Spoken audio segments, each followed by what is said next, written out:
Elite Fire včera, ako ste sa dozvedeli v televíznych novinách, hasiaca bomba. Takže hasiaca bomba, takže už to má ďalší názov. Gula Elite Fire je hasiaci prostriedok automaticky z toho hľadiska, že môžeme gulu práve niekam posadiť na 24-hodinový dohľad niekde nad najväčšie alebo najrizikovejšie miesta možného vzniku požiaru. To znamená, sú to nejaké ističové skrine, môžu to byť zásuvkové obvody, ktoré sú preťažené.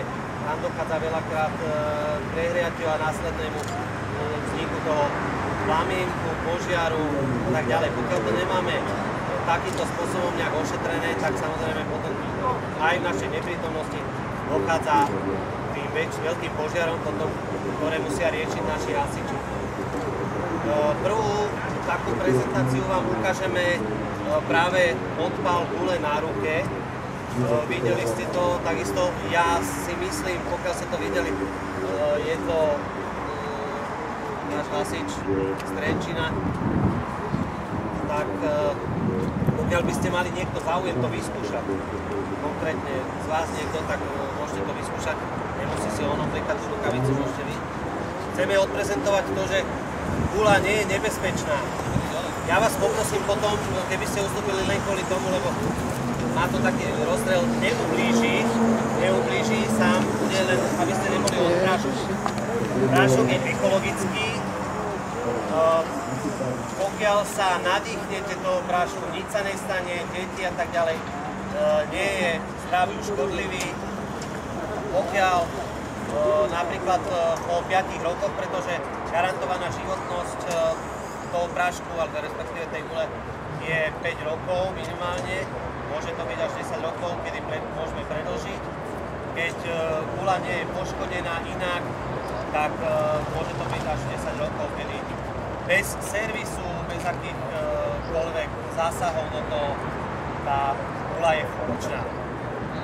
Gula má zápalnú šnúru, to znamená, že musí byť zapálená vlastne ohňom.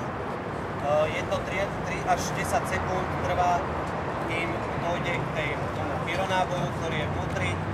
Gula exploduje. 120 decibelov nám vlastne táto sila toho zvuku nám oznámi, keď to máme niekde v pivnici, alebo povedzme je to niekde v nejakej kôlni a začne tam horieť, gula buchne, oznámi nám, budete to počuť, oznámi nám, že naozaj niekde sa niečo deje a môžeme to riešiť.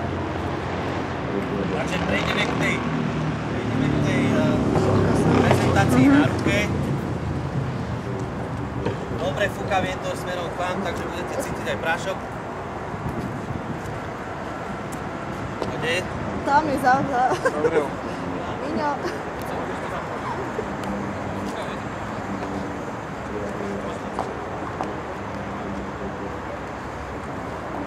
To mohli by teda dobu, že sa to nezbieralo. Čo to hovorí, že najprv?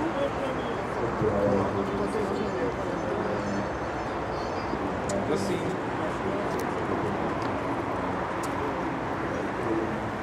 Prosím.